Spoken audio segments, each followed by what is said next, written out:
This is episode 94, the overconsumption of knowledge when learning becomes a liability.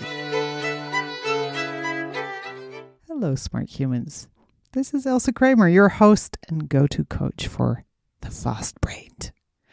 And today I'm going to dive into a topic that is as seductive as it is dangerous, overconsuming knowledge. Yes, you heard me right. This is about your bad learning habits. And this episode may be the wake-up call that you didn't know you needed. It's actually something I woke up to earlier this week myself. But first, let me take you back to ancient pre-internet times. Picture me as a very knowledge-hungry 15-year-old wanting to learn more about this thing called the Fibonacci sequence, which had been mentioned in passing in my math class. The only option available to me at the time, other than interacting with, say, a math teacher, was to bike into town, around 16 minutes there and back, visit the local library, look for a book that could tell me more on this thing called the Fibonacci sequence. Now compare that to the current knowledge at your fingertips situation, where it takes you less than a second to search for Fibonacci and get a search engine to serve up even more than you would ever want to know about it. It's insane. I mean, I love it. Of course, it's a great time to be alive. It does beat biking into the library and then, getting out a book and then realizing, I know about this thing and I want to know about 10 other things. So I'm going to bike back to the library. It's amazing. But it's also very easy to consume way more knowledge than is good for you and your smart mind. Now, I have to admit, I personally didn't quite realize how I was over-consuming knowledge. I mean, the 40 open tabs didn't register. And it wasn't until I started noticing the crazy rate with which my actual books were procreating. And I, as an aside, I prefer physical copies of books. I have several reasons for that, which I think I've explained in another episode. But every time I finished a book, especially a non-fiction book, it leaves me, of course, with more questions and more things to figure out and more stuff to learn about. And then for each book that I read, I end up ordering at least 3 new ones. Well, you do the math on that, right? My books are having babies at a crazy rate. My bookcases are bursting at the seams, and my reading list is no longer than my expected lifespan. Yeah, let that sink in, right? My overconsumption of knowledge is hitting me in the face. Now, aside from these sort of personal shelving issues, you may be thinking, Elsa, get a Kindle. And how could there be anything wrong with learning? Is it not the noblest pursuit? And of course, there's nothing wrong with learning per se. It's fucking delightful until it starts eating into your life, your relationships, and your well-being. Over-consuming knowledge is like overeating, but for your brain. You're gorging on information, but are you digesting it? Are you integrating it? Are you applying it? Or is all this knowledge actually just creating a buffer between you and the outside world, or a lived experience? And what is all this learning stopping you from doing? What important things are being left undone? What are you avoiding? I want you to pause for a second. Think about that. Are you, maybe, like me, voraciously filling your brain with knowledge to avoid doing or thinking about something else? Maybe even to avoid feeling some of those not so great feels. Now, in my case, I know for sure, if I'm honest, that a lot of my learning is getting in the way of me getting more of my message out on social media. Let's learn more about neuroscience first before I write something on LinkedIn. And, like so many other people, I fall into the trap of thinking more is better. Supersize me, right? When it comes to learning, give me more, give me another book, give me a course. Well, first of all, yes, learning is beautiful, delicious, delightful. I think we can all agree on that. It is constructive, productive. It has 0 calories.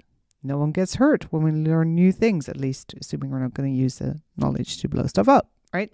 Except, this is all true, except maybe someone does get hurt. Maybe you, maybe your loved ones, maybe your business or career, because you spend so much time consuming knowledge. So press pause, right? Think about this for a while. Really do it. How is your habit of overlearning, of over-consuming information actually hurting you? What are all the things you are not doing when you're following those webinars, checking out those books, reading the PDFs, however cool, fascinating, and useful they may be? And if this is a bit of a slap in the face, don't worry, you can totally change this. But first, let's look at why we overlearn in the first place. Why are we smart humans drawn to courses, books, webinars, certifications like moths to the flame? Well, it's usually a couple of things. First of all, we're drawn towards something we're already pretty good at, right? We're good at learning. So it's fun to do it. We know we're going to be successful at it. Let's flex that learning muscle. And then there's FOMO. What else? What could I be missing out on? What if there is something essential here that, I really need to know, and I'll look stupid if I don't know it? Stuff like that. And underneath all of that, often there lives at least one of these: a deep desire to be safe, to be enough, to be worthy, to be taken seriously. So if you want to make it easier to stop over-consuming knowledge, it can help to ask yourself, how am I already safe? How am I already enough and worthy? And how can I take myself more seriously? And then deeply hear the answer. See it in your life. Feel it. Integrate it. Right? That's like one part of the equation of learning less and living more. And then there is awareness. How much time a week do you spend learning new things? And yes, my friends, that does include watching Instagram reels on somewhat work-related topics. I want you to be brutally honest. I think for me, it's at least 15 hours. 15 hours, right? Which my brain immediately wants to justify by saying, but, it's useful and I need to keep abreast of all the developments in my field, yada, yada, yada. And sure, it would be nice, but my field is incredibly broad and there is no way I can catch up, let alone keep up with all the developments in my field. So get real when you look at the time you spend consuming knowledge and think, is this how I want to spend my time and my life? What is it costing you? What are you not doing in those hours that would make a massive difference to your life, your work, your relationships? And once you've got that part covered, then you can get to work on your knowledge consumption habits, because that's probably what they are. And this part is relatively simple, right? You can treat overlearning the same way you would treat overeating. You need a learning diet or a learning protocol, probably a mix of both. And here are some suggestions to get you started. But of course, as always, I advise you to adjust these and make them work for your unique mind. Number 1, put yourself on a learning diet. Limit yourself to one new book a month, or one new course, or one new webinar, right? And 0 exceptions. Number 2, limit your learning time. Allocate specific learning hours in your week, and once they run out, you have to wait until your learning bar fills up again, right? Gets replenished the next week. And when you can't do the learning, you get to do all the other stuff that's essential for your well-being, like spending time in nature, creating art, making music, etc.